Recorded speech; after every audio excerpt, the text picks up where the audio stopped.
আপোনালোক সকলোৰ বাবে খুবেই এটা ভাল খবৰ।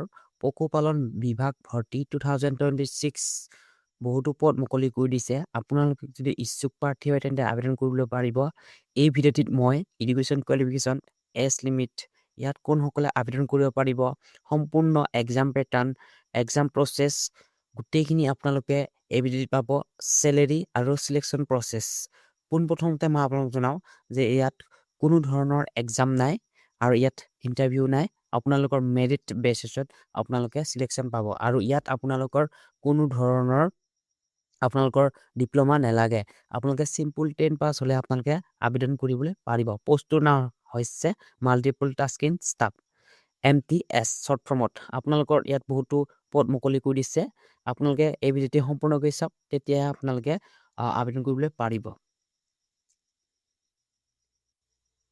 The Animal Welfare Board of India, short format AWBI, has issued notification for recruitment to various post multitasking staff. আপোনালোকে ইয়াত MTSৰ পোষ্ট ওলাইছে পশুপালন বিভাগ ফালৰ পৰা আৰু ইয়াত আপোনালোকে বহুতো ভাল এটা চেলেৰী থকা জব হয়। আপোনালোকে যে ইয়াৰ বিষয়ে নাজানে তেন্তে এই ভিডিঅ'টি সম্পূৰ্ণ কৰি চাওক। আৰু এই ভেকেঞ্চিটো ওলাইছে animal welfare board of India. পোষ্টটোৰ নাম হৈছে মাল্টিপল টাস্কিং ষ্টাফ আৰু আপোনালোকে ইয়াত ভেৰিয়াছ পোষ্ট পাব আৰু অলৰেডি ষ্টাৰ্ট হৈছে এপ্লাই আৰু ইয়াৰ লাষ্ট ডেট আছে 1 এপ্ৰিল 2026। এপ্লাই মোড হ'ব অনলাইন আৰু আপোনালোকে যদিহে ADRE 3.0ৰ বাবে প্ৰিপাৰেশ্যন কৰি আছে তেন্তে আপোনালোকক মই জনাই থওঁ যে আপোনালোকে ষ্টাৰ্টিং যদি পোনপ্ৰথমতে আপোনালোকে ADRE 3.0 পোনপ্ৰথমবাৰৰ বাবে আপোনালোকে প্ৰস্তুত হৈছা তেন্তে আপোনালোকে যদি কিতাপৰ পৰা পঢ়িব বিচাৰে তেন্তে এই ভিডিঅ'ৰ ডিছক্ৰিপশ্যনত reasoning, GK, GS, Assam specific গোটেইখিনি কিতাপ দি থোৱা আছে। মেথছ, ইংৰাজী আপোনালোকে অৰ্ডাৰ কৰি ল'ব পাৰে। বহুতো কম মূল্যত আপোনালোকে সেই কিতাপসমূহ অৰ্ডাৰ কৰিব পাৰে আৰু গোটেইখিনি এক্সাম ওৰিয়েণ্টেড বুক হয় আৰু কমপ্লিট গাইড থকা বুক। আপোনালোকে যদি ইচ্ছুক হয় তেন্তে আপোনালোকে অৰ্ডাৰ কৰি ল'ব পাৰে। আৰু ADRE 3.0ৰ বাবে আপোনালোকে যদি বিশেষ বা চিলেবাছসমূহ জানিব বিচাৰে তেন্তে এই ভিডিঅ'ৰ ডিছক্ৰিপশ্যনত দিয়া আছে ADRE 3.0 কি চিলেবাছ থাকে, প্ৰিভিয়াছ ইয়াৰ চিলেবাছ অনুসৰি দিয়া আছে। আপোনালোকে কমপ্লিট জানিব পাৰিব আৰু ADRE 3.0ৰ টোটেল ভেকেঞ্চি আৰু ADRE 3.0ত কোনটো পোষ্টত আপোনালোকে এপ্লাই কৰিলে এটা ভাল আপোনালোকৰ বাবে আৰু ভাল চেলেৰী থকা কোনটো গ্ৰেড 4, গ্ৰেড 3 আৰু গ্ৰেড 3ত কেইটা লেভেল থাকে গোটেইখিনি জানিবৰ কাৰণে আপোনালোকে এই ভিডিঅ'ৰ ডিছক্ৰিপশ্যনত আপোনালোকে কমেণ্ট কৰক। মই নেক্সট ভিডিঅ' লৈ আহিম ADRE 3.0ৰ ওপৰত। আপোনালোকে এই ভিডিঅ'টি সম্পূৰ্ণকৈ চাওক। ইয়াত মই আপোনালোকে পশুপালন বিভাগ ভৰ্তি 2026 এডুকেশ্যন কোৱালিফিকেশ্যন কি লাগিব, আপোনালোকে ইয়াত এডুকেশ্যন কোৱালিফিকেশ্যনটো বহুত ডাঙৰ ৰোল কৰিব আৰু ইয়াত আপোনালোকৰ কেৱল চিম্পুল 10 পাছ আপোনালোকে যদি হয় তেন্তে আবেদন কৰিবলৈ পাৰিব আৰু ইয়াত কোনো ধৰণৰ এক্সাম নাই। ঠিক আছে, ইয়াত কোনো ধৰণৰ এক্সাম নাই আৰু এক্সট্ৰা কোৱালিফিকেশ্যন নালাগে। চিম্পুল 10 পাছ হ'লে আপোনালোকে আবেদন কৰিবলৈ পাৰিব। Click also' official advertisement for complete details. আপোনালোকে অফিচিয়েল এডভাৰটাইজমেণ্টটো আপোনালোকে চাব পাৰে। এই ভিডিঅ'ৰ ডিছক্ৰিপশ্যনত দিয়া আছে। আপোনালোকে ডাইৰেক্ট ক্লিক কৰি এডভাৰটাইজমেণ্টটো আপোনালোকৰ PDF আকৃতিত আপোনালোকে দেখিবলৈ পাব। নেক্সট পশুপালন বিভাগ ভেকেঞ্চি এজ লিমিট। আপোনালোকৰ এজটো ইয়াত ডাঙৰ ৰোল কৰিব, যিহেতু বহুতে সুধি থাকে এজটো জনাওক বুলি, তেন্তে তেওঁলোকে কমপ্লিট ভিডিঅ'টো নাচায়। তেওঁলোকে ভিডিঅ'টো 1-2 মিনিটৰ পিছতে স্কিপ কৰি দিয়ে আৰু তেওঁলোকে কমেণ্ট ছেকশ্যনত সুধি থাকে এনেকুৱা ধৰণৰ কুৱেশ্যন, এজ লিমিট, ভেকেঞ্চি কিমান, তেওঁলোকে এইবিলাক প্ৰশ্ন সুধি থাকে। এইবিলাক প্ৰশ্ন সোধাৰ আগতে আপোনালোকে ভিডিঅ'টি কমপ্লিটকৈ চাব, তেতিয়াহে আপোনালোকে বুজি পাব। আৰু আপোনালোকৰ এজ লিমিট 1-1-2026 কাউণ্ট কৰা হ'ব আৰু আপোনালোকৰ মিনিমাম এজ হৈছে 18 আৰু মেক্সিমাম হৈছে 35। ইয়াত আপোনালোকৰ গভৰ্ণমেণ্ট ৰুল হিচাপত আপোনালোকৰ SC ST আপোনালোকৰ এজ ৰিলেক্সেশ্যন দিয়া হ'ব। যেনে ধৰণৰ SC ST সকলে 5 ইয়াৰ্ছ পাব, OBC সকলে 3 ইয়াৰ্ছ পাব আৰু ইয়াত দিয়া আছে আপোনালোকে চাব পাৰে।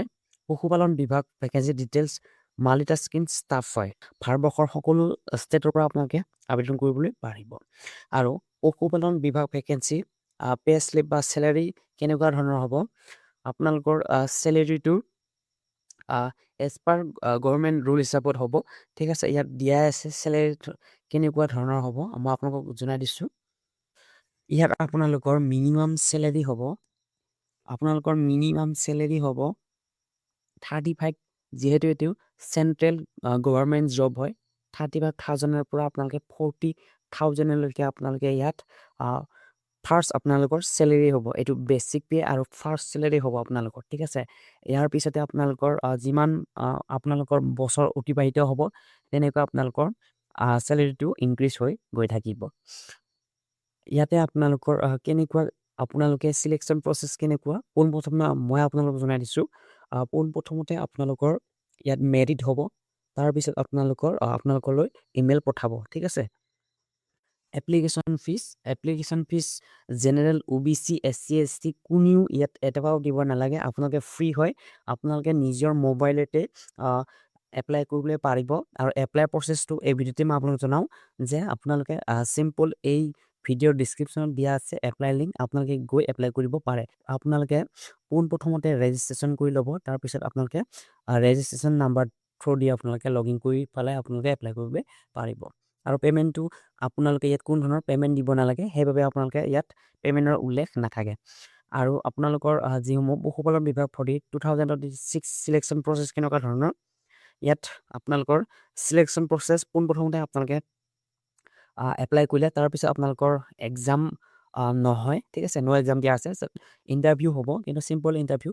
আৰু তাৰপিছত মেৰিট লিষ্ট ডকুমেণ্ট ভেৰিফিকেশ্যন হ'ব, ফাইনেল চিলেকশ্যন তাৰপিছত। ঠিক আছে, আৰু পশুপালন বিভাগৰ আপোনালোকৰ ৰিকুৱাৰ্ড ডকুমেণ্টসমূহ কি লাগিব, যেনে ধৰণৰ ফটো, ছিগনেচাৰ, আপোনালোকৰ ছিগনেচাৰটো বা ফটোটো লাইট কালাৰ বেকগ্ৰাউণ্ড ফটো হ'ব লাগিব। আৰু ছিগনেচাৰটো আপোনালোকে ধ্যান দিব বা মনোযোগ দিব যে ছিগনেচাৰটো আপোনালোকে